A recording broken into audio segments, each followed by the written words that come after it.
masasandalan at best friend.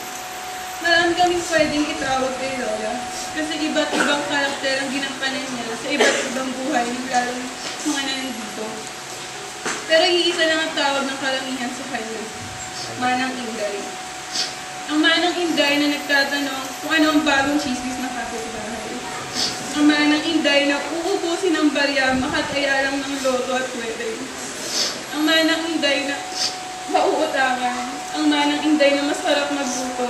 Ang Manang Inday na madaling maawa. At ang Manang Inday na nag-aalala at handang tumulong sa tunay na nangangailangan. Sa amin, siya ang Manang Inday na lola at ina ng bahay. Siya ang tagaluto, taga-sermon, taga-alaga ni Andre, taga-alala kung nakauwi na ba kami galing sa trabaho at eskwelahan. Siya ang Manang Inday na simpleng may bahay lang. Siya ang Manang Inday na bumubuo ng pamilya namin.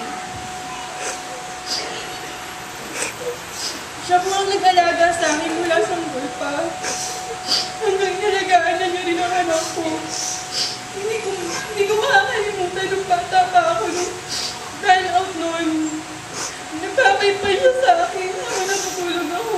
Alam ko hindi siya tumitigil. Kasi alam ko ganun siya magmahal. Hindi siya tumitigil ng pagmamahal sa amin. Talaga sa kanyang mga apo. Nag-promise ako noon kay Lola na pag ugod-ugod na siya, ako mag-aalaga sa kanya. Nagtampo ko sa kanya. Dahil hindi man lang niya ako inayakalagaan siya. Mapakita mo lang namin sa kanya na hindi rin kami tumitigil sa pagmamahal sa kanya.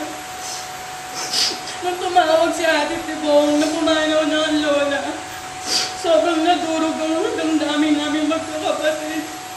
Yung mga naiwan sa kinta, hindi kami makapagluksa ng maayos. Hindi kami makapag-leave sa trabaho dahil wala naman yung katawan ni Lola. Nabibingi kami sa mga kwento, mga espekulasyon kung ano nga ba talaga ang kinamatay ng Lola. Kung ano yung mga tinatanong nila kung paano siya namatay, ganito, ganyan. Ako naiinis, nagtatampo. Dahil hindi ko mahalagaan ang Lola.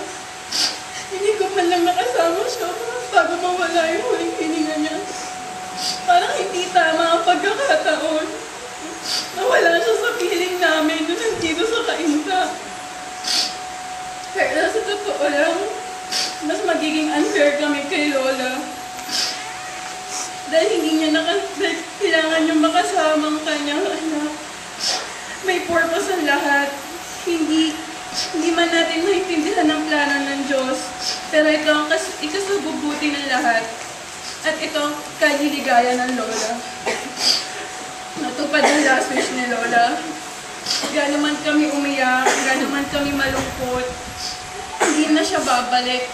Kasi mas gugustuhin niyang makasama yung kanyang bunsong anak at ang pinakamamahal niyang si Lolo. Sabi ni Lola sa akin dati, 1 year lang itatagal ko dito after mamatay si Lolo. Dahil gusto na niyang makasama si Lolo. At sabi rin ni Lolo, 1 year masusundo na kita. Pero salamat din kay Lola, salamat din sa Diyos na tumagal din siya almost 3 years. Kahit pa paano, sana naramdaman niyo yung pagmamahal namin. Sana napaipakita namin na mahal namin siya. Sana sa inyo rin, hindi niyo rin siya makakalimutan. Kasi hindi rin niya kayo kakalimutan. Dahil lahat kayo nakalista sa notebook niya.